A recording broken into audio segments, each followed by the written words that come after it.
नमस्कार दोस्तों, सृजन संवाद के पटल पर एक बार पुनः आपका स्वागत है। और आज हमारे मेहमान हैं जाने माने गीतकार संगीतकार डॉक्टर रमेश कुमार भदौरिया साहब। आपका सृजन संवाद के पटल पर हार्दिक स्वागत है। नमस्कार प्रवीण जी, समस्त श्रोताओं और दर्शकों को भी मेरा सादर अभिवादन। दोस्तों, रमेश सर का एक संक्षिप्त सा परिचय मैं आप लोगों को देना चाहूँगा। आपने इलाहाबाद विश्वविद्यालय से बीएससी, आगरा विश्वविद्यालय से एलएलबी की शिक्षा प्राप्त की। उसके बाद आप वाणिज्य कर विभाग उत्तर प्रदेश में असिस्टेंट कमिश्नर के पद पर कार्यरत रहे हैं। आपने संगीत की विधिवत रूप से शिक्षा प्राप्त की है। एमए म्यूजिक आपने खैरागढ़ यूनिवर्सिटी से किया। संगीत प्रवीण, संगीत निपुण, संगीत भास्कर आपने डॉक्टर ऑफ नेचुरोपैथी एंड योग आरोग्य मंदिर गोरखपुर उत्तर प्रदेश से इसका विधिवत शिक्षा आपने प्राप्त की। दोस्तों, अपने कार्यकाल के दौरान भी और उसके बाद पिछले 10-11 साल से आप सेवानिवृत्त हैं। उसके बाद आप साहित्य और संगीत की साधना कर रहे हैं। आप एक संगीत शिक्षा केंद्र सत्यमन संगीत आश्रम का संचालन भी कर रहे हैं। तो आइए बात करते हैं डॉक्टर रमेश कुमार भदौरिया जी से।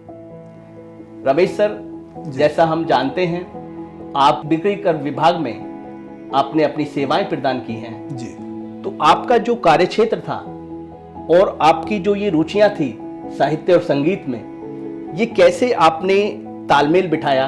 क्योंकि दोनों जो क्षेत्र हैं वो कुछ अलग अलग तरह के माने जाते हैं। ये प्रश्न मुझसे बहुत पूछा गया है जी। और इसका जैसा जवाब सामान्यतः लोग देते हैं, मैं उससे थोड़ा हट के देना चाहूँगा। जरूर जरूर। वो ये है कि मनुष्य अपने जीवन में कई प्रकार की आवश्यकताओं के लिए कार्य करता है। कुछ जीविकोपार्जन के लिए करता है जी। कुछ अपनी शारीरिक और भौतिक आवश्यकताओं के लिए करता है, कुछ अपनी मानसिक आवश्यकताओं के लिए करता है जी। जिस तरह से हम दिन भर जीविकोपार्जन के लिए बाहर जाते हैं और फिर शाम को थके मांदे लौट के आते हैं, तो कहाँ आते हैं? हम अपने घर आते हैं जी। अपने परिजनों के पास आते हैं, अपने बच्चों के पास आते हैं और वहाँ आके सारी थकान हम भूल जाते हैं। बेशक। तो ये कलाएं जो हैं, साहित्य, संगीत इत्यादि जो भी ये षट कलाएं हैं, ललित कलाएं हैं, हाँ, तो इनको मैंने ये माना ये आपके घर की तरह हैं। कि जैसे कि जहाँ आके आप बाकी चीज़ों की थकान आप मिटा सकते हैं। ये बात अलग है कि ये कलाओं से सभी लोग जुड़े हुए नहीं होते हैं। कुछ नैसर्गिक नियति देती है हमें जी। और कुछ हम स्वयं उसका विकास करते हैं। तो इसी तरह से जब मैं विभिन्न अन्य गतिविधियों से जुड़ के व्यावसायिक जो कार्य करता था, जब मैं घर लौट के आता था तो यही मानता था कि जैसे मैं अपने घर पे आ गया। घर पे आ गया यानी संगीत से जुड़ गया, घर पे आने में साहित्य से जुड़ गया। बहुत सुंदर, बहुत सुंदर, बहुत सुंदर। रमेश सर, आपने बड़ी खूबसूरत बात कही कि इंसान की जो रुचियां होती हैं और अगर उसकी किसी कला में रुचि है तो वो उसके घर की तरह है कि दुनियादारी के कामकाज निपटाने के बाद वो जब अपनी उस रुचि, अपनी उस कलात्मक जो आपका उसकी अभिव्यक्तियां हैं, उनसे जब वो जुड़ता है तो एक सुकून वो महसूस करता है जी। मैं ये जानना चाहूँगा कि सबसे पहले आपको ये कब महसूस हुआ कि आपकी दिलचस्पी साहित्य में है और आपको साहित्यिक रचना कर्म जो है वो करना चाहिए? मैंने ऐसा पाया है कि कलाएं जो हैं, संगीत और साहित्य जी। साहित्य शायद उतना नैसर्गिक रूप से प्राप्त नहीं होता है जितना संगीत नैसर्गिक रूप से प्राप्त होता है। मैं जब छोटा था, मेरी माँ बताया करती थी कि जब हम 2-3 साल के थे तो ग्रामीण मेलों इत्यादि में मुझे ले जाती थी, तो मैं कुछ खाने पीने की चीज़ें मांगने के बजाय बांसुरी खरीदने की उनसे निवेदन किया करता था। हाँ, और कहीं कोई धुन गाना बज रहा होता था तो काफ़ी छोटेपन से मैं सर हिलाने लगता था इस तरह से। फिर कुछ जब कविता जैसी चीज़ें उनके संपर्क में आया तो गायन स्वतः ही नैसर्गिक रूप से हमारे अंदर था। जहाँ भी स्कूल में रहे वहाँ कोई बाल सभाएं या इस तरह की गतिविधियाँ होती थी। आवाज़ गाने योग्य शुरू से मैंने पाई थी। तो इस तरह से संगीत की बात तो ये रही। जहाँ तक साहित्य की बात है, साहित्य नैसर्गिकता उतनी नहीं होती है, बल्कि सर्वप्रथम या तो आप किसी व्यक्ति से जुड़े होते हैं जिसकी साहित्य में रुचि होती है, या आप कुछ पुस्तकों से जुड़े होते हैं जिनके संपर्क में आप आ जाते हैं। तो संगीत की रुचि तो मैंने पाया कि नैसर्गिक रूप से मुझ में थी, और जिसकी तमन्ना रही कि कभी मुझे मौका मिला तो मैं विधिवत इसको सीखूंगा। लेकिन साहित्य की जहाँ तक बात थी, जिस जगह मैं पढ़ता था, मैं अपनी ननिहाल में था, तो मामा जी के पास साहित्यिक पुस्तकें बहुत थी। मैथिली शरण गुप्त, शरद चंद्र, वृंदावन लाल वर्मा, भक्ति चरण वर्मा, ये सब। तो ये पुस्तकें वहाँ थी जिनको मैंने दर्जा 6 से ही पढ़ना शुरू कर दिया था। तो उसके 2 बातें हुई थी। एक तो शब्दकोश बढ़ गया, दूसरे विभिन्न शैलियाँ मुझे प्राप्त हुई उससे। फिर अन्य जो जिस एनवायरनमेंट में, जिस परिवेश में जुड़ता गया, वहाँ जैसे भाव आते गए, पढ़ते पढ़ते पढ़ते पढ़ते फिर वो लेखन वाली बात वो शुरू होने लगी। लेकिन लेखन भी, काव्य लेखन मेरा जो था वो अपने गाने के लिए लिखने से शुरू हुआ। हाँ, फिर अब चूंकि शब्दावली साहित्यिक थी तो वो जो भी लिखता था लोग कहते थे आप तो साहित्यिक कविता करते हैं। इस तरह वो साहित्य का लेखन शुरू हो गया। इसके अलावा एक बात और कहना चाहूँगा मैं कि लेखन पठन से शुरू होता है। बेशक। पठन के बिना लेखन नहीं होता। और अच्छा लेखन अच्छे पठन से शुरू होता है। आप अच्छा पठन जिन दिनों करते रहेंगे, आप पाएंगे उन दिनों आपका लेखन भी सुधर जाता है। बेशक। ये रहा। जैसा कि हमें मालूम है, आपने विज्ञान स्नातक की जो शिक्षा है वो इलाहाबाद विश्वविद्यालय से प्राप्त की, और जिस वक्त में आपने ये अपनी शिक्षा प्राप्त की वहाँ से, वहाँ आपका फिराक गोरखपुरी और उपेंद्र नाथ अश्क, महादेवी वर्मा, इस तरह के बड़े साहित्यकार इलाहाबाद में निवास कर रहे थे। हाँ, मेरे समय में भी थे जब मैं पढ़ रहा था। तो मेरा ऐसा अनुमान है कि उनको भी आपने देखा होगा, सुना होगा और पढ़ा होगा, और पढ़ने का, सुनने का असर भी मुझे लगता है कि आपके ऊपर आया होगा। सही कहा आपने। वहाँ यूनिवर्सिटी में मैंने फिराक गोरखपुरी, सुमित्रा नंदन पंत, इलाचंद जोशी, महादेवी जी, इन सभी को मैंने देखा। नाम पहले से सुन रखे थे। श्याम नारायण पांडे। तो चूंकि साहित्यिक रुचि पहले से विकसित हो गई थी, उम्र भले ही 14-15 साल की थी, लेकिन मैं वहाँ चला जाता था कवि सम्मेलनों में, गोष्ठियों में, और उस समय जो भी टूटा फूटा लिखता था वो मैं सुनाता था। कभी कभी उत्साहवर्धन के लिए वो लोग प्रशंसा भी करते थे। लेकिन वाकई जिन जिन के आपने ये नाम लिए हैं, ये लोग अद्भुत प्रतिभाएं थी, जो कि अवतरित होती हैं, ये पैदा नहीं होती। मैं ऐसा मानता हूँ।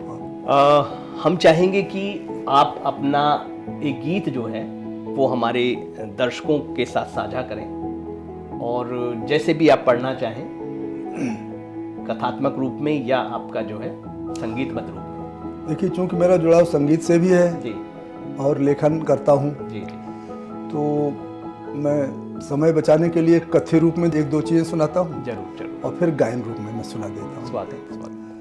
तो जैसे कि हमारे साहित्य में परंपरा है, सर्वप्रथम माता सरस्वती को हम स्मरण करते हैं। हाँ, तो ये जो गीत तुम्ही संगीत तुम्ही नामक मेरा गीत संग्रह आया है, इसमें जो वीणा पाणी महात्म्य के रूप में मैंने जो चीज़ लिखी है, उसको पहले मैं कथ्य के रूप में शब्दावली उसकी सुनाता हूँ आपको। स्वागत। मन के सकल अज्ञान हर, तम दूर कर आलोक भर, प्रज्ञा प्रखर शिक्षा शिखर, अव्यक्त को तू व्यक्त कर, माँ भारती दे दिव्य वर। बहुत सुंदर। माँ भारती दे दिव्य वर। मन कलुष भावों से ग्रसित, तन शिथिल अंतर मन भ्रमित, अनगन अधोगत कामनाएं कर रही पल पल व्यथित, मम उर उतर मेधा प्रवर, माँ भारती दे दिव्य वर। बहुत सुंदर। हे आदि अक्षर आदि स्वर, हे आदि वाणी वेद वर, शुभ गीत शुभ संगीत का, शुभ सत्य मन में भर प्रबर, निज चरण शरण प्रदान कर, माँ भारती दे दिव्य वर। हे आदि अनहत गायिका, हे शब्द सुर अधिनायिका, सुर ताल छंद प्रबंध लय की, हे प्रथम परिचायिका, मम उरोतर वाणी प्रवर, माँ भारती दे दिव्य वर, माँ भारती दे दिव्य वर। बहुत सुंदर, बहुत सुंदर। सूर्यकांत त्रिपाठी निराला जी की जो सरस्वती वंदना है, वरदे वीणा वादनी। हाँ, अरे वो तो हाँ। उस सरस्वती वंदना के बाद इतनी सुंदर सरस्वती वंदना मैंने आपसे जो है सुनी। अरे ये तो आभार आपका जी। और वाकई बहुत ही खूबसूरत सरस्वती वंदना आपने सृजित की है। कोई गीत? जी मैं देखिए, एक प्रेम गीत है। जी प्रेम के बारे में यहाँ एक मैं बात कहना चाहूँगा कि हमारा जो दर्शन है, हमारी जो संस्कृति है, हमने ये माना है कि प्रेम जब अपनी पराकाष्ठा को पहुँचता है जी। तो पूजा बन जाता है। बेशक बेशक। तो इस भाव दशा को व्यक्त करने के लिए मैंने एक प्रेम गीत लिखा, तो वो मैं आपके सामने प्रस्तुत कर रहा हूँ। स्वागत स्वागत। सपनों के मनमीत तुम ही हो, सपनों के मनमीत तुम ही हो, प्रेम सिंधु नवनीत तुम ही हो, तुम हो कला तुम ही कविता प्रिय, गीत तुम ही संगीत तुम ही हो, गीत तुम ही संगीत तुम ही हो, ध्वनि संगीत गीत है अक्षर, गीत काव्य संगीत मधुर स्वर, काव्य और स्वर के संगम से झरता है रंजक रस निर्झर, वो रस मधुर पुनीत तुम ही हो, गीत तुम ही संगीत तुम ही हो, मैं हूँ भाव और भाषा तुम, मेरी अप्रतिम अभिलाषा तुम, भाषा भाव एक रस होकर रच देते हैं गीत मनोरम, वो मन भावन गीत तुम ही हो, गीत तुम ही संगीत तुम ही हो, नायक नाद नायिका लय है, ताल सजाती सतत समय है, नाद ताल लय राग तान से होता सुख संगीत उदय है, वो सुख समयातीत तुम ही हो, गीत तुम ही संगीत तुम ही हो, मैं कवि तुम कमनीय कल्पना, मैं साधक तुम अथक साधना, तुम हो मेरी स्वप्न सहचरी, मैं हूँ समय मुक्त एक सपना, अद्य भविष्य अतीत तुम ही हो, गीत तुम ही संगीत तुम ही हो, मन जब तुम में खो जाता है, समय विलोपित हो जाता है, पाने खो देने का अंतर सकल तिरोहित हो जाता है, हार तुम ही और जीत तुम ही हो, गीत तुम ही संगीत तुम ही हो, गीत तुम ही संगीत तुम ही हो। अद्भुत अद्भुत गीत आपने सुनाया। और ये बात बिल्कुल सच है कि जब इंसान प्रेम में होता है तो समय का उसे कोई ख्याल नहीं रहता, और समय और दूरी ये दोनों जो है मिट जाते हैं। इस समय एक बात मुझे याद आई, जिस चीज़ ने मुझे सर्वाधिक ख्याति दिलाई, वो जब मैं लिख रहा था तो बिल्कुल निहायत मेरी निजी चीज़ थी। मैंने पत्नी के लिए कविता लिखी थी एक। जी हाँ, तो लेकिन वो इतनी ज़्यादा मुझसे सुनी गई है कि शायद हजारों बार सुनी गई होगी। हमारे भारतीय समाज में पत्नी एक पहिया माने गए कि जैसे गाड़ी के दो पहिए हैं। और ये आप आश्चर्य करेंगे कि ये मैंने लिखी तब मेरी उम्र 55 साल थी। जी। और मैंने अपनी पत्नी में जो सौंदर्य देखा, जो लालित्य देखा, वो मैंने जिन शब्दों में लिखा है, मैं उसको बिना गाए इसलिए सुनाता हूँ, थोड़ा समय बच जाएगा। जरूर जरूर। हाँ, और नहीं तो मैं उसको गा के सुनाता हूँ, लेकिन इस समय मैं बिना हम सुनना चाहेंगे, उसको सुनना चाहेंगे। गा के सुनना चाहेंगे। अच्छा, ऐसे ही ऐसे ही सुना दीजिए। ठीक है।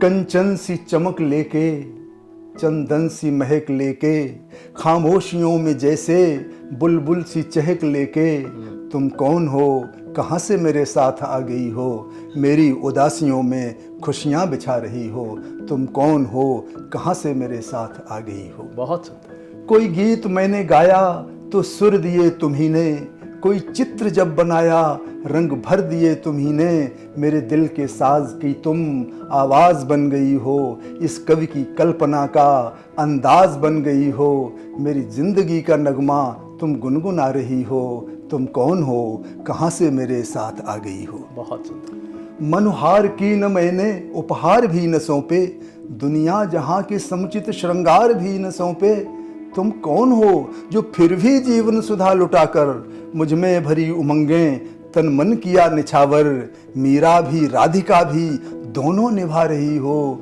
तुम कौन हो, कहाँ से मेरे साथ आ गई हो। तुम कौन हो जो मेरी बातों में चहकती हो, तुम कौन हो जो मेरी सांसों में महकती हो, तुम कौन हो जो मेरे पल पल में बस रही हो, तुम कौन हो जो मेरे पल पल में बस रही हो, हर गम हर एक खुशी की हलचल में बस रही हो, मेरे मन के मरुथलों में गंगा बहा रही हो, तुम कौन हो, कहाँ से मेरे साथ आ गई हो। मुझे ख्वाहिशें बताना तुमने न कभी जाना, मेरी हर खुशी को तुमने अपनी ही खुशी माना, सीखा कहाँ से तुमने गम में भी मुस्कुराना, चुपचाप सहते रहना मुख से न कुछ बताना, बस कर्म योगिनी का जीवन बिता रही हो, तुम कौन हो, कहाँ से मेरे साथ आ गई हो। दीवारों दर का घेरा घर बन गया तुम्ही से, दीवारों दर का घेरा घर बन गया तुम्ही से, जीवन का हर अंधेरा रोशन हुआ तुम्ही से, दुनिया की मुश्किलों में संबल सदा बनी तुम, हर धूप की तपिश में छाया बनी घनी तुम, सुख दुख गुजर रहे हैं तुम मुस्कुरा रही हो। वाह, तुम कौन हो, कहाँ से मेरे साथ आ गई हो, तुम कौन हो। बहुत सुंदर, कहाँ से गीत, मेरे बहुत साथ सुंदर गीत, बहुत मधुर गीत। रमेश सर, आप ललित कलाओं में साहित्य और संगीत दो कलाओं को आपने साधा है। अक्सर ये बहुत आसान नहीं होता है। जी, नहीं होता। एक व्यक्ति, एक कलाकार एक ही कला माध्यम को उसकी साधना करता है जी, और वो भी आपका बहुत आसान नहीं होता है। तो ये जो संगीत और साहित्य का संबंध है जी, आपसी संबंध है, इसे आप किस तरह से देखते हैं, कितना नज़दीकी मानते हैं, और दोनों कलाओं ने आपको किस तरह से सहयोग किया है, संगीत सृजन में साहित्य ने कैसे सहयोग किया है जी। और साहित्य को, आपके संगीत को जो है साहित्य ने कैसे समृद्ध किया है। देखिए, जहाँ तक ललित कलाओं में साहित्य और संगीत की बात है जी, ये दोनों ही कलाएं ऐसी हैं जिनमें किसी भी भौतिक तत्व का प्रयोग नहीं होता। अन्य ललित कलाएं जो हैं, जैसे वास्तुकला है, ईंट गारा पत्थर यूज होगा आपका, चित्रकला है, कलर का यूज होगा करके, हाँ कैनवास, हाँ कैनवास है, कैनवास का यूज होगा जो है, हाँ। फिर उसके बाद साहित्य, वहाँ आता है शब्द। शब्द एक अमूर्त चीज है। आप ये कह सकते हैं कि उसमें हम स्याही से लिख रहे होते हैं तो वो अलग पक्ष हो गया, सेकेंडरी बात होती है, पहले शब्द स्क्रिप्ट वाली बात हो गई। लेकिन शब्द अमूर्त चीज हो गई, और जब शब्द भी तिरोहित हो जाता है, शब्द भी खत्म हो जाता है, वहाँ संगीत पैदा होता है। संगीत तो शब्द का भी मोहताज नहीं है। ये बात अलग है कि शब्द और संगीत जब दोनों मिल जाते हैं तो शब्द का लालित्य संगीत के द्वारा और संगीत का लालित्य शब्द के द्वारा द्विगुणित हो जाता है। ये बात अलग है। तो इन दोनों का ही जो मूल आधार है वो है ध्वनि।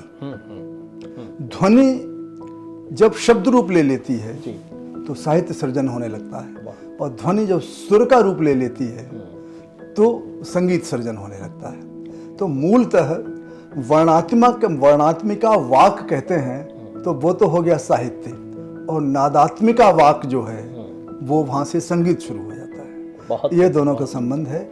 और ये पाया गया है जैसे कि कृष्ण की लीलाएं हैं, उनके चित्र भी बने, उनके ऊपर साहित्य सृजन भी हुआ, उनके ऊपर रागों में उनकी लीलाओं का वर्णन भी किया गया, तो कई कलाएं भी इकट्ठी हो जाती हैं। लेकिन साहित्य और संगीत दोनों अमूर्त कलाएं हैं जिसमें किसी भौतिक तत्व का, और दोनों साधना चाहती हैं। सबसे बड़ी बात है, जैसे हमने 2+2 कह दिया 4 हो गया, हम जान गए, एक बार जान गए, अब हमें किसी साधना की जरूरत नहीं है।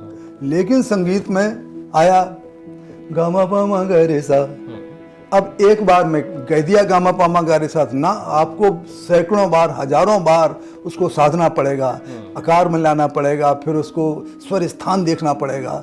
तो इस तरह से बहुत साधना की जरूरत है। इसलिए मेरा मानना है ये विद्याएं मात्र विषय नहीं है, ये कला है, विद्या है। जी, जी, हाँ, जी, विद्या और विषय में फर्क है। बिल्कुल, ये सिर्फ विषय नहीं है। हाँ, ये आपका जो है विद्या है, विद्या और है। इनको साधना पड़ता है, साधना इनकी साधना करनी पड़ती है। साधना पड़ता है।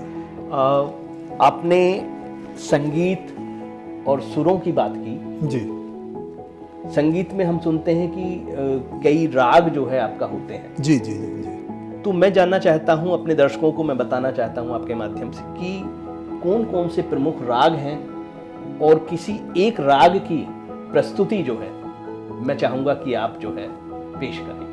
अच्छा, देखिए, जहाँ तक संगीत की उत्पत्ति की बात है, हमने बताया ध्वनि से संगीत जी, उत्पत्ति हुई, लेकिन ध्वनियों में भी जो मधुर ध्वनि है, कर्कश ध्वनि का संगीत में काम नहीं है। मधुर ध्वनि है वो संगीत के काम आती है।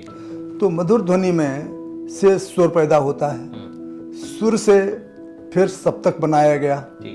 सप्तक माने किसी एक स्वर से लेके उस स्वर की आवृत्ति की 2 गुनी आवृत्ति वाला स्वर, उस वहां से ये दूरी को सप्तक कह दिया गया। अब उसमें से जब गेयता जोड़ी गई उसमें, और विभिन्न स्वरों के विभिन्न समुदायों का कॉम्बिनेशन जब जोड़ के महसूस किया गया, तो अनेक प्रकार के ऋषियों मुनियों ने अनुभव किए, और ये भी उन्होंने जाना कि भिन्न भिन्न समयों पे अगर उनको गाया जाए तो मूल रूप से जो हमारे संगीत के शास्त्रों में लिखा है, मूलतः 5 जो हैं राग शंकर जी के उससे पैदा हुए, और एक राग पार्वती जी के शरीर से पैदा हुआ। उन पुराने रागों में दीपक राग है, मेघ राग है, राग यमन है। तो इन्हीं के कॉम्बिनेशन से फिर अन्य राग बने, और आज भी जो बड़े बड़े कलाकार हैं वो नए नए रागों की रचना आज भी हो रही है। बहुत सारे विलुप्त होते जा रहे हैं, बहुत सारे नए पैदा होते जा रहे हैं। इस तरह से होता है। आपने प्रस्तुति की बात की तो मुझे याद आ रहा है, ये भी होली का वक्त गया है, और जिस राग में सबसे ज़्यादा होलियां गाई जाती हैं वो राग काफ़ी कहलाता है। तो राग काफ़ी में एक भजन, उसी के क्रम में मैं एक होली के 2-4 शब्द आपको मैं सुनाता हूँ।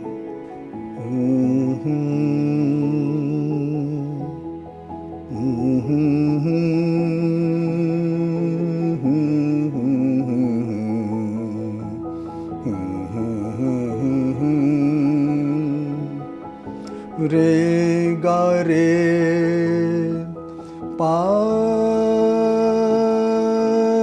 गा रे मा गा रे सा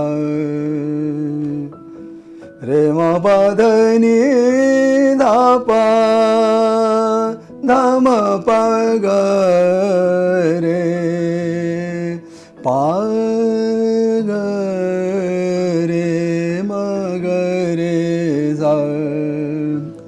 मा प नि नि नि नि नि सा नि ध प सा नि ध प म प ग रे म ग रे सा। अब गुण चितन धरो प्रभु मोरे, अब गुण चितन धरो प्रभु मोरे, अब गुण चितन धरो प्रभु मोरे, अब गुण चितन धरो। समुदर सी है नाम तिहारो, अपने पन ही करो प्रभु मेरे, अब गुण चितन धरो प्रभु मोरे, अब गुण चितन धरो। एक लोहा एक लोहा पूजा में राखत, एक घर बधिक परो परो पारस गुण अवगुण नहीं जानत, पारस गुण अवगुण नहीं जानत, कंचन करत खरो, प्रभु मोरे अवगुण चित न धरो, प्रभु मोरे अवगुण चित न धरो। एक नदिया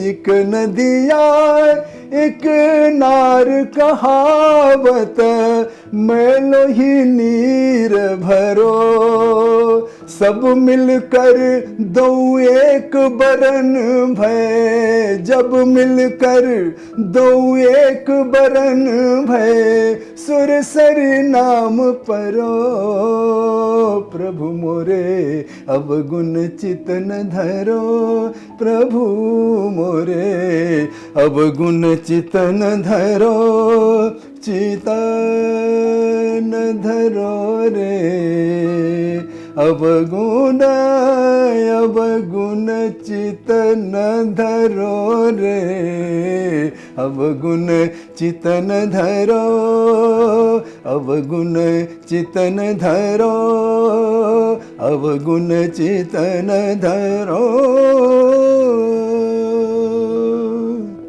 ये राग काफी बहुत ही मधुर, बहुत ही राग काफी में आपने बहुत ही मधुर भजन जो है वो सुनाया। इसी राग में दो लाइनें इसी क्रम में होली की कह देता हूँ। जी जी। होली से या कृष्ण और छाड़ो छाड़ो छैला मोरी बैया, छाड़ो छाड़ो छैला मोरी बैया, बैया छाड़ो छैला मोरी बैया, दुखत मोरी नरम कलाई, कैसे तुम निडर लाल, मग रोकत पराई, छाड़ो छाड़ो रे छैला मोरी बैया, छाड़ो छाड़ो छैला मोरी बैया, बैया छाड़ो छाड़ो छैला मोरी बैया। बहुत सुंदर, बहुत सुंदर। रमेश सर, आप एक संगीत संस्थान का संचालन भी करते हैं जी, जिसमें आप बच्चों को, वयस्कों को संगीत की शिक्षा प्रदान करते हैं। मैं थोड़ा सा सवाल ये करना चाहता हूं कि अपने शहर गाजियाबाद में जी, संगीत,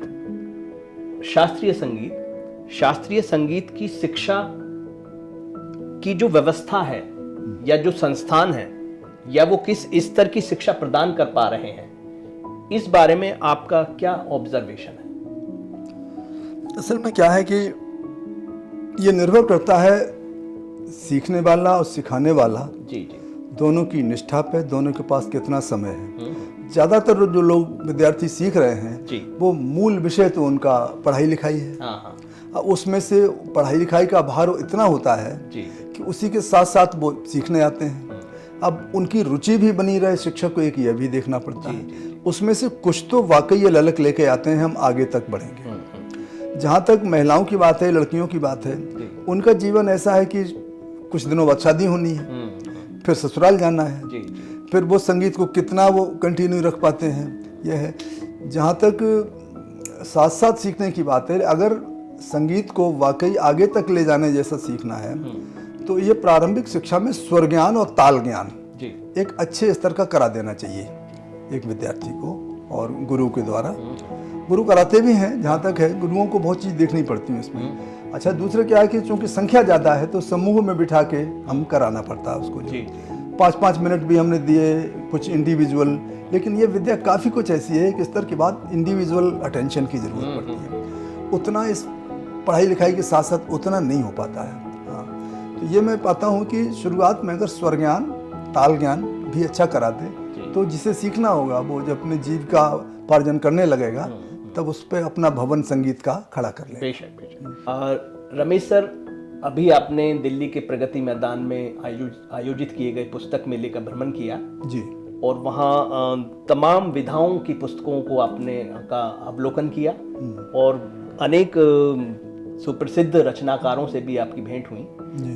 तो वर्तमान में जो साहित्य सृजित किया जा रहा है जी, उसके बारे में आपकी क्या राय है? मुझे बड़ा आश्चर्य हुआ पुस्तक मेला में पहुंचा, पुस्तकें खूब आ रही हैं, जी जी लोग लिख भी रहे हैं। जी मैं सोच रहा था कि पठन चूंकि कम हो गया है, ज़्यादातर वक्त आदमी का टीवी के मोबाइल पे व्यतीत हो रहा है, जी जी तो पठन कम होने के बाद भी लेखन में कमी नहीं दिखाई दी। लेखन लोग कर रहे हैं जी लेकिन हाँ, विधाओं पे प्रभाव पड़ा है। जी मैंने ये देखा कि काव्य पहले लिखा जाता था और सर्वोपरि काव्य को माना जाता था, छांदस कविताएं, गीत, और गीत बड़ा स्थान पाते थे। जी जी कविता नाम में अपने इतना आकर्षण था कि धीरे धीरे जो व्यंग्य इत्यादि लिखने वाले भी अपने को आके कविता के मंच पे प्रस्तुत किया करते थे।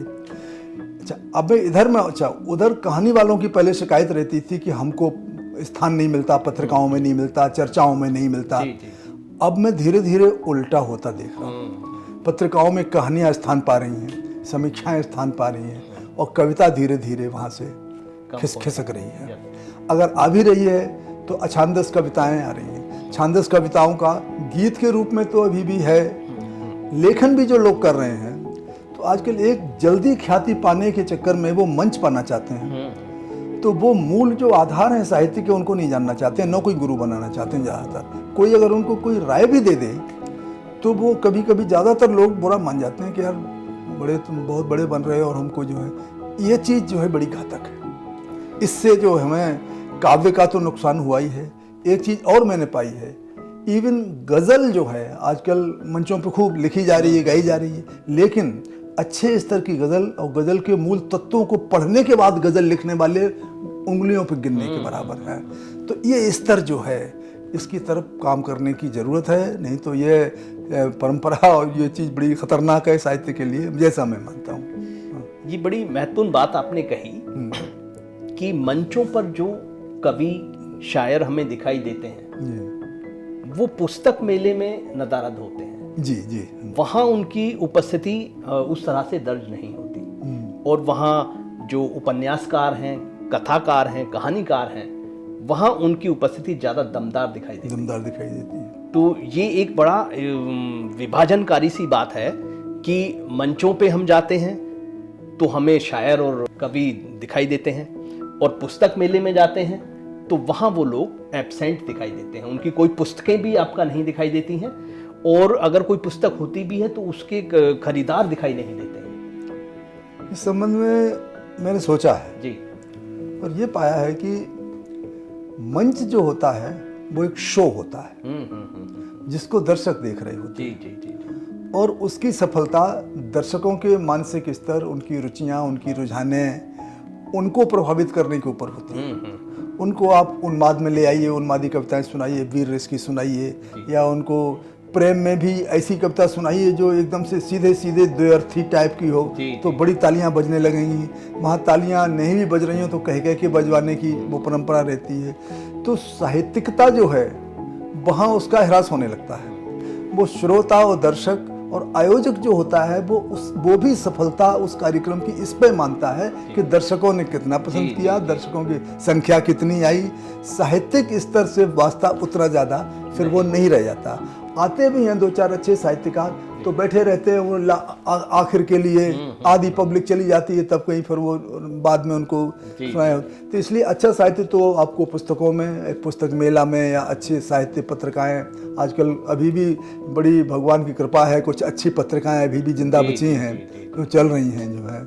लेकिन और फिर बाकी राज्य का संरक्षण तो जिस चीज़ को नहीं मिलता है तो वहाँ उस पर ह्रास होता है। मेरी अन्य कवियों, लेखकों से भी बात हुई और उनका भी ये अनुभव रहा कि कोरोना काल की वजह से एक 2-3 साल के अंतराल पे जो ये पुस्तक मेला लगा तो इसमें पुस्तकों की आमद भी खूब हुई जी, और पाठकों की भी आमद बहुत हुई जी, और हर दिन आपका जो है पाठक बड़ी संख्या में आए जी। अभी ये आंकड़ा तो नहीं आया है कि भाई कितनी पुस्तकें बिकी, कितनी पुस्तकें खरीदी गईं, वो आंकड़ा अभी सामने नहीं आया है। लेकिन मेरी कई लेखकों से बात हुई और उन्होंने कहा कि बड़ी संख्या में पाठक जो है वो आया है। तो ये अपने आप में एक सुखद बात सुखद बात है, सुखद बात है। बिल्कुल सुखद बात हाँ, है। और जैसा कि आपने बताया कि जो स्थायी साहित्य है या जिसे हम कालजयी साहित्य बोलते हैं, उसमें उपन्यास विधा जो है वो सबसे ज़्यादा उसको कहिए कि स्थान बनाए हुए है।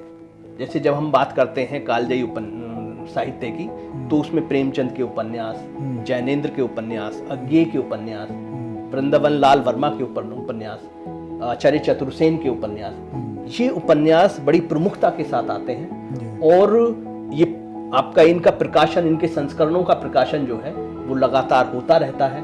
और बेस्ट सेलर बुक्स में जैसे धर्मवीर भारती का गुनाहों को देवता, अज्ञेय का नदी के द्वीप, आचार्य चतुर्सेन का वैशाली की नगर वधू, ये उपन्यास, इन उपन्यासों को पाठक लगातार खरीदते रहते हैं जी, है ना।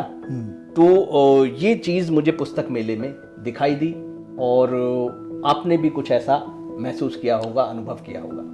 मैंने ये पाया है कि उपन्यास पढ़ने वालों एक जो वर्ग है जी, वो सीमित है, लेकिन है, हमेशा रहा है, जी। लेकिन उसमें भी ह्रास हुआ है। समय कहानियां लोग पढ़ रहे हैं, लघु कथाएं पढ़ेंगे, जहां बड़ा उपन्यास रखा हुआ है तो उसको मतलब वही पढ़ेंगे जो जानना चाहेंगे, जिन्होंने पुराने पढ़े, जिन्होंने वृंदावन लाल वर्मा को पढ़ा, चतुर्सेन शास्त्री को पढ़ा, शरदचंद्र को पढ़ा। तो अब उनकी एक आदत पड़ी हुई है कि आज क्या लिखा जा रहा है, तो लिखे तो जा रहे हैं उपन्यास जो है, लेकिन पाठक वर्ग वो एक खास पाठक वर्ग है। हाँ, वही उनको पढ़ रहा है, उसको जो है कहानियाँ पढ़ी जा रही हैं, और कहानियों का तो स्वरूप ऐसा बदल गया है।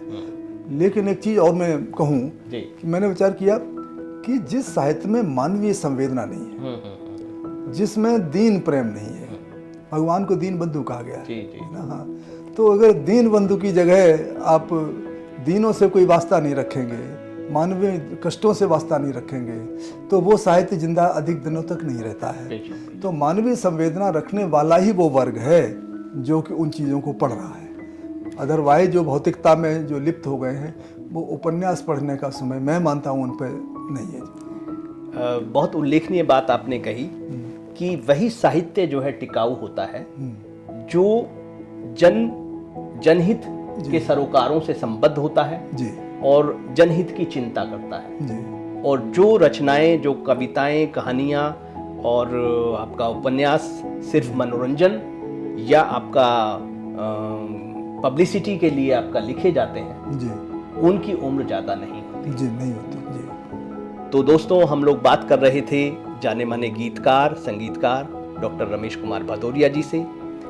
रमेश सर, सृजन संवाद के पटल पर आने के लिए आपका बहुत बहुत शुक्रिया, बहुत बहुत धन्यवाद।